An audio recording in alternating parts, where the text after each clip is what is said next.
Hi guys, Tuesday morning, what is it, the 19th of May?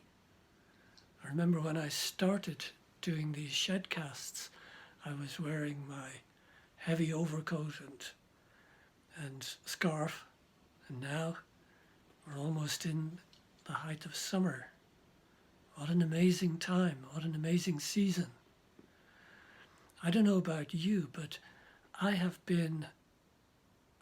noticed how much, as I've been listening to different voices from around the world, sharing what they're hearing the Lord saying, how often they refer to one of these Psalms of Ascents.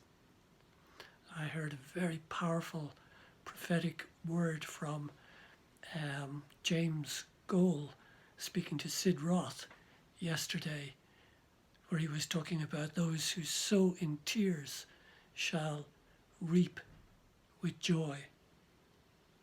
They will doubtless come again with rejoicing.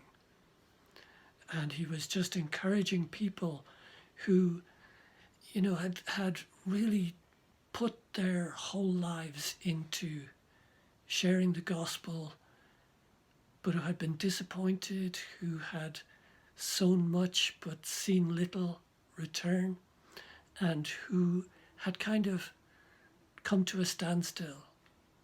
And he was just encouraging such people to lift up their eyes again and see that God is the one who is moving right now. And so that brings me to the very next psalm, which is Psalm 127. And I just find just an incredible spiritual resonance in this right now that I don't even know if I'm able to convey to you. But there's just something in the spirit that God is saying here for all who have ears to hear.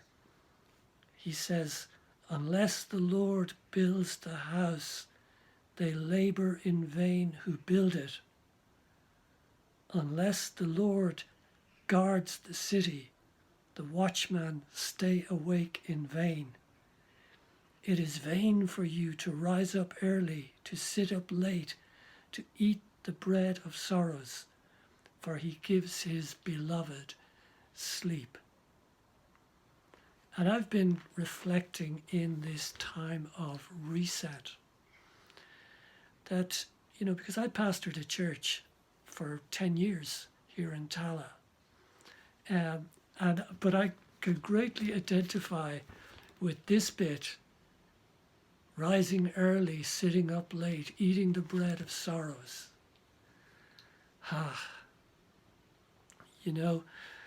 Because I came to a standstill in that, and to the point where, if somebody had put me in a car and driven me to the Galway Road and turned me loose there and handed me a sweeping brush and said, now you start sweeping there, heading towards Galway, and I'll come back for you in the evening and take you home.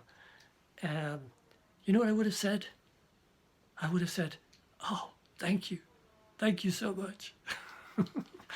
Because I just got so burned out that I just didn't have anything left to give. I had gotten out of alignment with God's methodology of building church. And in this season of reset, I do believe that God is bringing us back to proper alignment. Proper alignment is, unless the Lord builds the house, we labor in vain. We labor in vain who build it. We're trying to build it, but we're building something.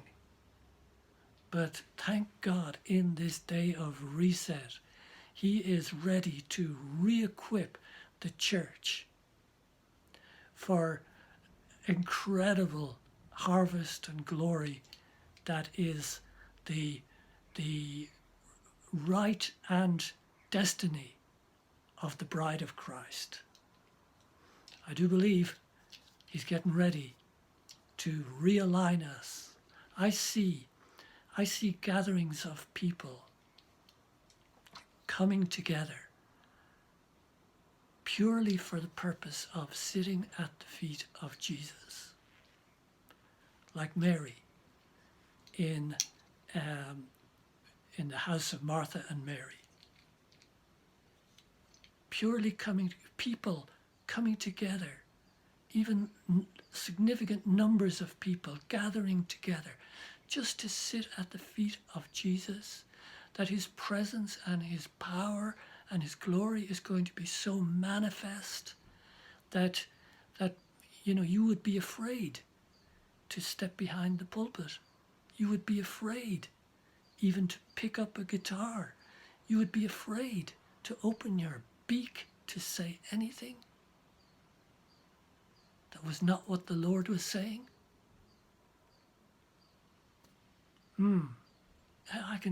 Since we started this lockdown, that has been growing and growing in me, that somewhere out the other end of this, that's what we're going to see. That's what we're going to see happen. And now we're in this moment of reset. And I find, that as we come towards, for some reason I see Pentecost as being a pivotal moment. That's 31st of May. But as we're getting closer to that moment, it's like I'm getting quieter and quieter. I have less and less to say. I'm just waiting. I'm not preempting. I don't have any prophetic sense particularly of exactly what God is going to do, but I just feel like that this is a tipping point in some way. And we might not see the manifestation of it right there at that moment, or we might, I don't know, but that something changes. It's like we hear so much, my goodness, all over the internet about New World Order. Oh, please, I tell you what I'm looking at. I'm looking at glorious new church. Oh yes, glorious new church.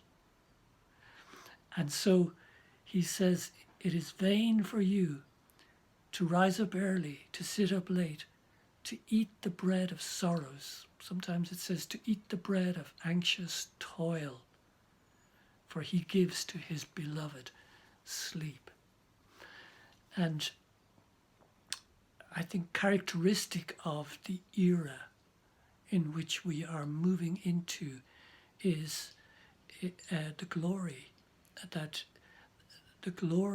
this is something that God is going to do, and that it will be easy to move in revelation. It will be easy to move in the supernatural. It will be easy to move in signs and wonders, because God will be doing it. And it won't be just for, the so-called spiritual superstars. It will be for the church, for everybody. For everybody. I could go on this vein for ages, but I just want to share that bit with you from Psalm 127. Just that maybe this could be a meditation that we work with for a few days at least. Unless the Lord builds the house, they labor in vain who build it. Amen. Thank you for listening. I pray that the Lord is blessing you and keeping you safe and well. Amen.